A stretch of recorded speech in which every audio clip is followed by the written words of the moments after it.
लौटकर आखिर क्यों आई? क्या सच में उसके पति ने उसे छोड़ दिया, या इस कहानी के पीछे छिपा है ऐसा सच जो सबकी जिंदगी बदल देगा? एक तरफ टूटा हुआ विश्वास, दूसरी तरफ रिश्तों की अग्निपरीक्षा, और बीच में खड़ी है वृंदा, जिसकी आंखों में दर्द तो है लेकिन हिम्मत उससे भी बड़ी है। जिस लड़की को सबने कमजोर समझा था, वही अब अपने सुहाग और अपने आत्मसम्मान की रक्षा के लिए पूरी दुनिया से लड़ने वाली है। कहानी की शुरुआत होती है उस पल से जब वृंदा अपने गांव की मिट्टी पर दोबारा कदम रखती है।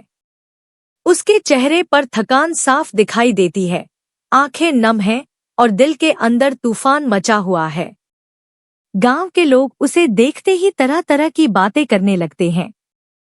कोई ताना मारता है कि आखिर वापस आ ही गई, कोई कहता है कि जरूर उसके पति ने उसे छोड़ दिया होगा, तो कोई उसकी किस्मत पर तरस खाने लगता है। लेकिन इन सब आवाजों के बीच वृंदा बिल्कुल खामोश रहती है। उसके पास किसी सवाल का जवाब नहीं होता, क्योंकि उसके दिल में जो दर्द छिपा है उसे शब्दों में बयां करना आसान नहीं। तभी उसकी सौतेली माँ उसके सामने आती है। उसके चेहरे पर हमदर्दी नहीं बल्कि ताने और चालाकी साफ नजर आती है। वह मुस्कुराते हुए कहती है, देखा, मैंने पहले ही कहा था कि यह रिश्ता ज्यादा दिन नहीं चलेगा। अब भी वक्त है, मेरी बात मान लो। मैं सब कुछ ठीक कर दूंगी। वृंदा उसकी तरफ देखती जरूर है लेकिन कुछ नहीं कहती। तभी उसकी सौतेली माँ जोर से नरेंद्र को आवाज देती है। कुछ ही पलों में नरेंद्र वहां पहुंच जाता है। उसके हाथ में एक मंगलसूत्र होता है।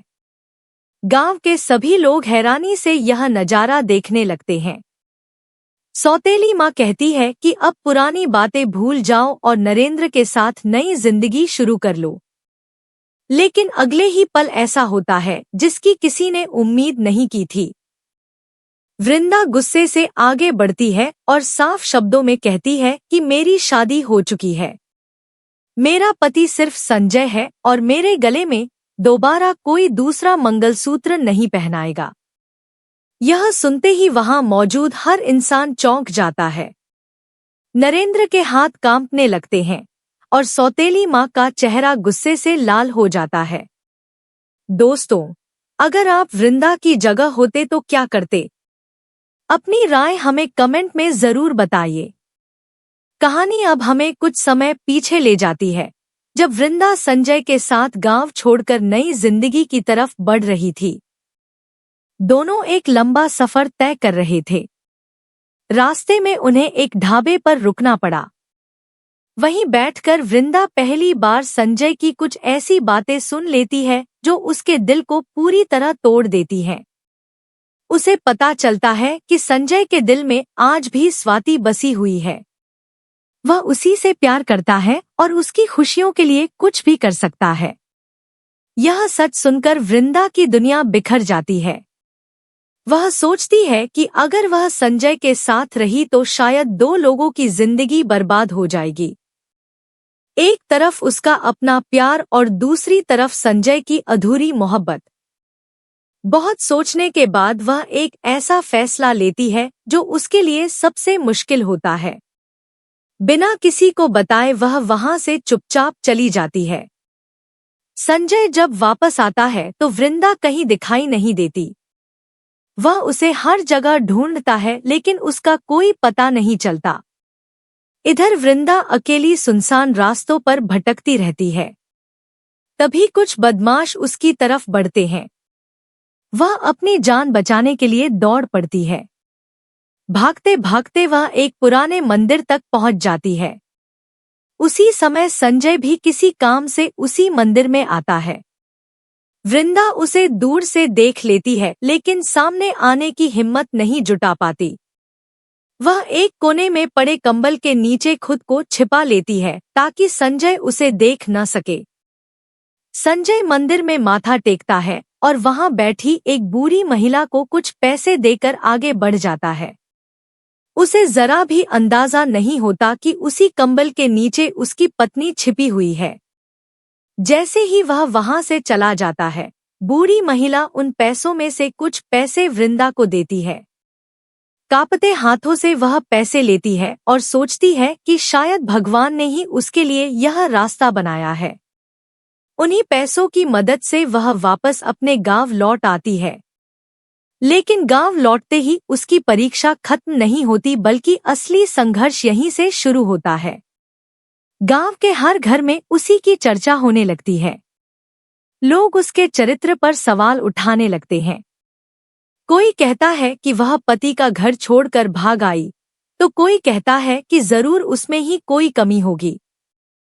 वृंदा हर बात सुनती है लेकिन जवाब नहीं देती।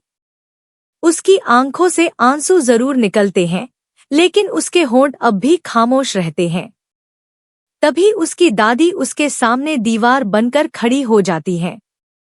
वह सबको डांटते हुए कहती है कि किसी की जिंदगी का सच जाने बिना फैसला मत सुनाओ।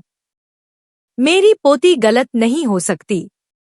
दादी के शब्द सुनकर वृंदा की आंखों में उम्मीद की एक छोटी सी किरण जगती है।